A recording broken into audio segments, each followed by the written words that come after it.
क्या आप जानते हैं कि ये 20 रुपए का समोसा और 10 रुपए वाली जलेबी जो है ये आपकी जिंदगी का सबसे महंगा नाश्ता साबित हो सकती है भाई साहब। हाँ, क्योंकि यही समोसा और जलेबी खाकर वो अंकल जी जो हैं आपको सुरक्षा के नाम पर एक झुनझुना थमा जाते हैं।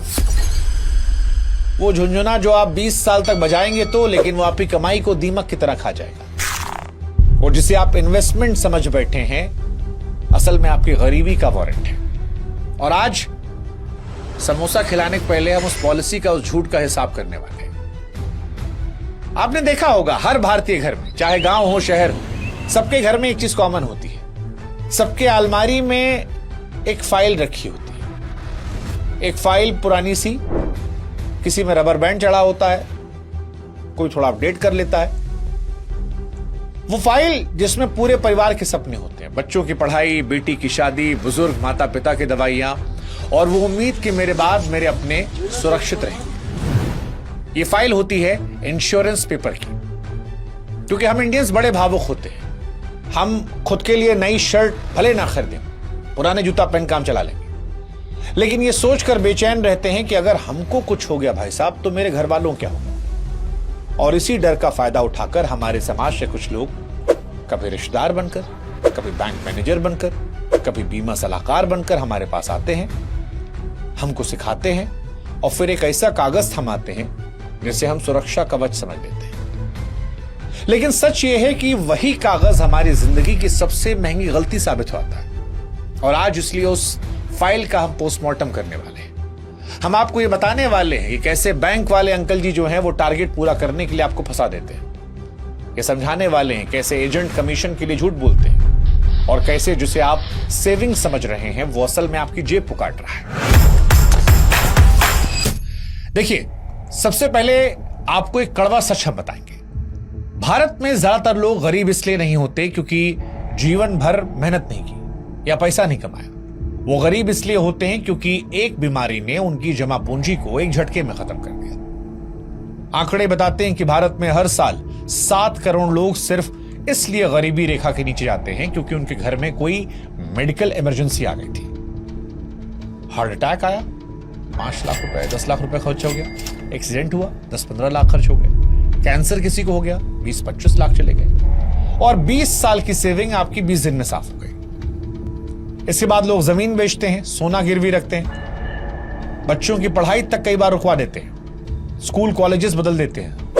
क्यों? क्योंकि इंश्योरेंस नहीं था। उनके पास वो पॉलिसी थी जो उनके एजेंट ने चिपकाई थी, पर वो किसी काम की नहीं थी। अब गलती कहां होती है? गलती होती है लालच पे।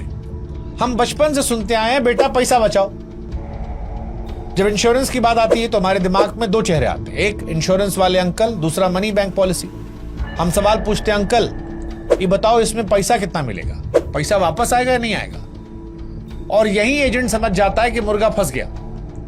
वो कहता है कि सर टर्म प्लान बेकार है, इसमें तो मर जाओगे तब पैसा मिलेगा। आप एक काम करो, ये वाला प्लान लो, जिंदा रहते आपको ब्याज समेत पैसा मिल जाएगा, आम के आम और गुठलियों के दाम। लेकिन यहीं पर एक विलेन है, वो विलेन जिसका नाम महंगाई, अंग्रेजी में कहें तो इन्फ्लेशन। उदाहरण के तौर पर समझाते हैं। आप याद करो, साल 2000 में 100 रुपए में 3 लीटर से ज्यादा पेट्रोल आता था। आज उसी 100 रुपए में आपको 1 लीटर पेट्रोल नहीं मिल रहा। भाई साहब, नोट तो वही है, रंग वही है, बस उसकी ताकत खत्म हो चुकी है। यही खेल इन पॉलिसीज में होता है। आप मान लीजिए आपने एक पॉलिसी ली जिसमें साल का 50,000 रुपया देना है। एजेंट कहेगा कि सर 20 साल बाद आपको 20 लाख रुपया मिल जाएगा। आपको लगेगा भाई साहब 20 लाख तो बहुत बड़ी रकम है। लेकिन 20 साल बाद महंगाई इतनी बढ़ जाएगी कि उस 20 लाख रुपए की औकात जो है आज के 5-6 लाख रुपए से अधिक नहीं होगी। उस समय 20 लाख रुपए में शायद गाड़ी भी ना आए, तो बेटी की शादी तो आप भूल जाइए। अब आपने अपना पैसा बढ़ाया नहीं, आपने अपने पैसे को लॉकर में बंद करके सड़ने के लिए छोड़ दिया। इसीलिए आप एक चीज याद रखिएगा, बहुत स्पष्ट समझा रहे हैं हम कि इंश्योरेंस और इन्वेस्टमेंट, इन दोनों को कभी मिक्स मत कीजिएगा। इन्वेस्टमेंट अलग है, इंश्योरेंस अलग है। अब सवाल आएगा सही रास्ता क्या है? तो देखो, सही रास्ता है इंश्योरेंस का। अब ये वैसा ही इंश्योरेंस है जैसे गाड़ी का है। गाड़ी का इंश्योरेंस आप करवाते हो रिटर्न लेने के लिए नहीं, और गाड़ी का इंश्योरेंस साल भर चलने के बाद अगर गाड़ी नहीं ठुकती है तो आपको उसके फूकने का डर नहीं होता है। देखने का नजरिया बदल देते हो। आप इस बात को लेकर थैंकफुल होते हो कि चलो अच्छा हुआ साल भर में गाड़ी नहीं ठुकी, और साल भर भी आप रिलैक्स रहते हो कि भाई साहब ठुक गई तो इंश्योरेंस क्लेम कर लेंगे।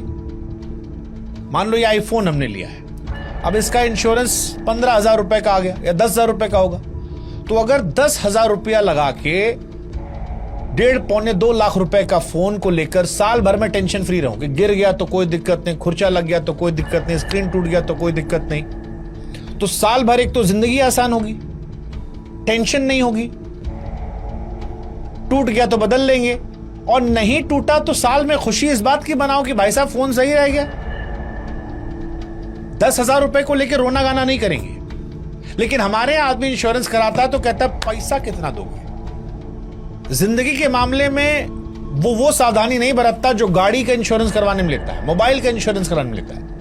इसलिए सही रास्ता है कि जिंदगी में 2 इंश्योरेंस ले लो। पहला हेल्थ का मेडिक्लेम, हर महीने छोटा सा प्रीमियम और लाखों करोड़ों तक का कवर। यह आपकी मौजूदा दौलत का बॉडीगार्ड है। लेकिन सिर्फ पॉलिसी लेना सही नहीं है। सबसे सस्ती पॉलिसी मत उठाना, बाद में क्लेम रिजेक्ट हो आता है। हेल्थ इंश्योरेंस लेते वक्त 3 चोर से सावधान रहना। पहला, रूम रेंट की सीमा। कई पॉलिसी में लिखा होता है कि हम कमरे का किराया सिर्फ 1 देंगे। मान लीजिए आपका कवर 3 लाख का है तो वो रोज का सिर्फ 3,000 देंगे, लेकिन अच्छे अस्पताल का कमरा 10,000 का है तो आपको लगेगा कि बाकी 7,000 तो मैं दूंगा। नहीं, अगर रूम रेट लिमिट से ज्यादा है तो डॉक्टर की फीस, दवाई, टेस्ट, सबका पैसा उसी अनुपात में काट लिया जाएगा, और 5 लाख रुपए का बिल अगर आता है तो 2-3 लाख रुपए आपकी जेब से जाएगा। इसलिए नो रूम रेंट कैपिंग वाली पॉलिसी लेना। दूसरा, कोपे। इसका मतलब है बिल का कुछ हिस्सा आपको देना होगा। अब अगर 20 कोपे है तो 10 लाख रुपए के बिल में 2 लाख आपको देने पड़ेंगे। तो भैया जवानी में कभी भी कोपे वाली पॉलिसी मत लेना। तीसरा, वेटिंग पीरियड। पुरानी बीमारी जैसे शुगर, बीपी के लिए 2-4 साल का इंतजार होता है। इसे कम से कम रखने की कोशिश करें। याद रखिए, कंपनी का ग्रुप इंश्योरेंस काफी नहीं होता। जिस दिन नौकरी छूटेगी उस दिन आप बिना कवच के होंगे, और कहीं वहीं घटना हो गई तो जितना कमाए थे सब लुट जाएगा। इसलिए पर्सनल पॉलिसी होना अनिवार्य है। दूसरा, टर्म इंश्योरेंस। अब दूसरा कवच टर्म इंश्योरेंस, ये आपकी आने वाली दौलत को बचाता है। हम सब मन ही मन खुद को अमर समझते हैं, लेकिन टर्म इंश्योरेंस उस दिन काम आता है जिस दिन आपकी सांसें रुक जाती हैं। 25-30 साल की उम्र में आप साल के कुछ हजार रुपए देकर करोड़ों तक का कवर ले सकते हो। मान लो खुदा न खास्ता आपको कुछ हो गया, आप अमर नहीं हैं, अश्वत्थामा या हनुमान जी या परशुराम जैसा तेज आप में नहीं है, तो फिर ये जो है ये आपके परिवार को फाइनेंशियल बर्डन से दूर रखेगा। उस पैसे को बैंक में रखकर भी उन्हें इतना ब्याज मिलता रहेगा कि घर का खर्च, बच्चों की फीस आराम से निकल जाएगी। इसमें आपको रिटर्न ऑफ प्रीमियम का ऑप्शन भी मिलता है, जिसमें पॉलिसी होल्डर्स को एक खास उम्र में प्लान से बाहर निकलने और सभी भरे हुए प्रीमियम वापस पाने की सुविधा मिलती है। यानी इससे रेगुलर टर्म प्लान के फायदों के साथ रिफंड का ऑप्शन भी मिलता है। इंश्योरेंस को खर्चा मानिए साहब, जैसा हमने बताया अभी, गाड़ी का इंश्योरेंस लेते हो, लाइफ का मजा लो। मजा लोगे जब इंश्योरेंस गाड़ी के लिए लेते हो, फोन का लेते हो तो मजा आता है ना, टेंशन नहीं होती। ऐसे ही रोज टेंशन नहीं होगी। अब सवाल है कि भाई साहब किस उम्र में लें और क्यों लें, अभी क्यों लें, कुछ साल बाद ले लेंगे। तो गुरु, टर्म इंश्योरेंस में 25 की उम्र में जो प्रीमियम 800 रुपया महीना है, वही 35 के होते होते बढ़ जाता है। फिर जिंदगी और बढ़ती है, पैसा भी बढ़ता है। देर करने का मतलब है और बड़ा नुकसान। अब एक बड़ी बात जो शायद कोई एजेंट आपको नहीं बताएगा, बहुत से लोग कहते हैं कि अरे कंपनी क्लेम नहीं देती, सब चोर है। इसमें भी गलती खाली कंपनी की नहीं होती, हमारी होती है। जब हम फॉर्म भरते हैं तो हम झूठ बोलते हैं। हम सुट्टा पीते हैं, शराब पीते हैं, या उससे पहले कोई बीमारी थी, उसे फॉर्म में लिखो। हो सकता है आपका प्रीमियम 500 रुपया बढ़ जाएगा, लेकिन कम से कम आपके जाने के बाद परिवार को कोर्ट कचहरी चक्कर नहीं काटना पड़ेगा। याद रखो, इंश्योरेंस एक्ट का सेक्शन 45 कहता है कि अगर आपने 3 साल तक पॉलिसी चला ली और कोई झूठ नहीं बोला तो कंपनी आपका क्लेम रिजेक्ट नहीं कर सकती है। टर्म प्लान के साथ एक एक्सीडेंटल डिसेबिलिटी राइडर जरूर लें। देखो, मरना सबको है, लेकिन अगर एक्सीडेंट में हाथ पैर चले गए और हम बिस्तर पर पड़ गए तो वो मौत से बदतर है। कमाई बंद, खर्चा चालू। ये राइडर उस वक्त आपको पैसा देता है।